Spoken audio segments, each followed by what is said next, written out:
नीतियां, मेरे सोचने का ढंग, मेरे काम करने का तरीका अपने हिसाब से हो। और ये कोई जरूरी नहीं कि मैं ही अच्छा कर सकता हूं, मैं ही अच्छा करवा सकता हूं, ये कहीं कोई लिखा हुआ नहीं। एक से बढ़कर एक है लोग, शायद इससे भी आगे ले जाए उसको। जुड़ते वाले सभी को हाथ लगे बाहर और छठ महापर्व की। सबसे पहले तो आप सभी मीडिया बंधुओं का बहुत बहुत इस बैठक में स्वागत है, अभिनंदन है।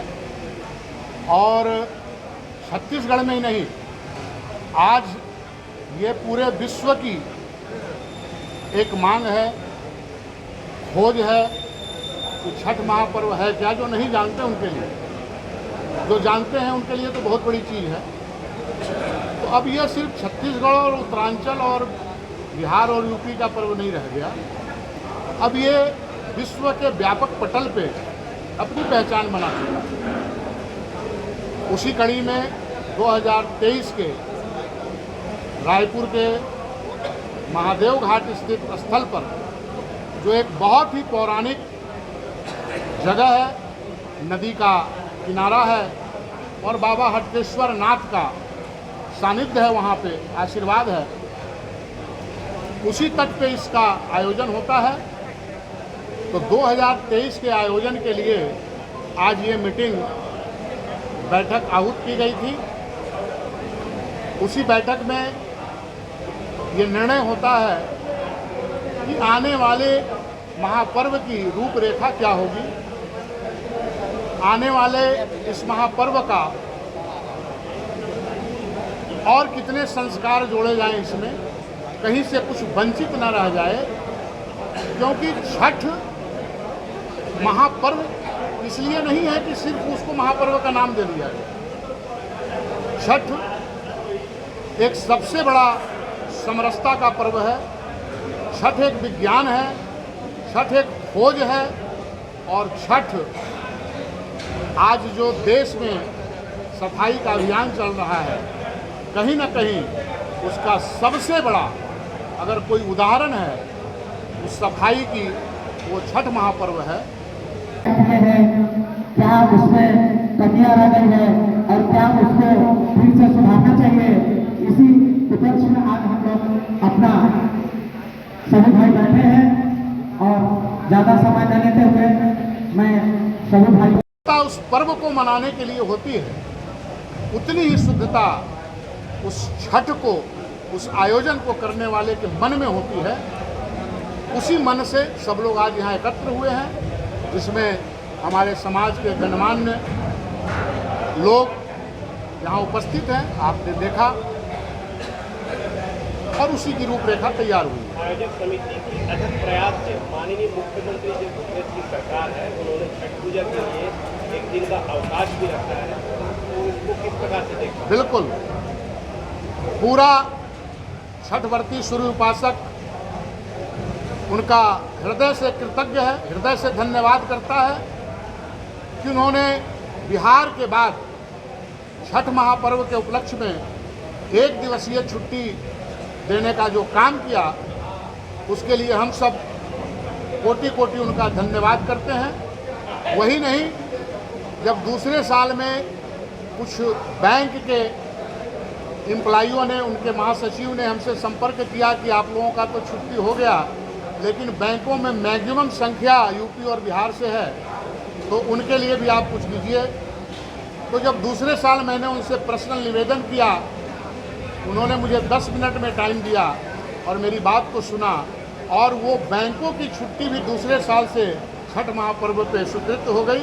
इसके लिए मैं दोबारा उनको धन्यवाद देना चाहता हूं। और जिस तरह का सहयोग शासन, प्रशासन, नगर निगम सबका हमको मिलते आया है, समिति को मिलते आया है, तो सब लोगों का धन्यवाद है। पुलिस प्रशासन का भी धन्यवाद है, शासन का भी धन्यवाद है कि सब लोग जो छठ को जान गए हैं, चाहे जो जानते हैं, उन लोग इसके प्रति अपना समर्पण किसी न किसी भाव से व्यक्त करते हैं।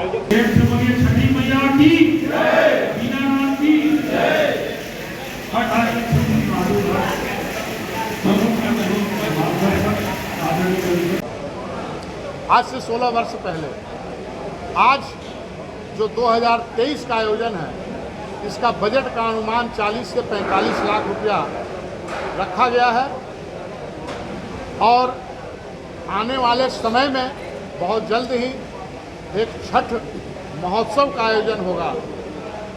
उसके लिए कुछ धनराशि का भी संग्रह करके रखा जा रहा है। तो इस बार का छठ जो है 40 से 45 लाख के बजट में संपन्न होगा।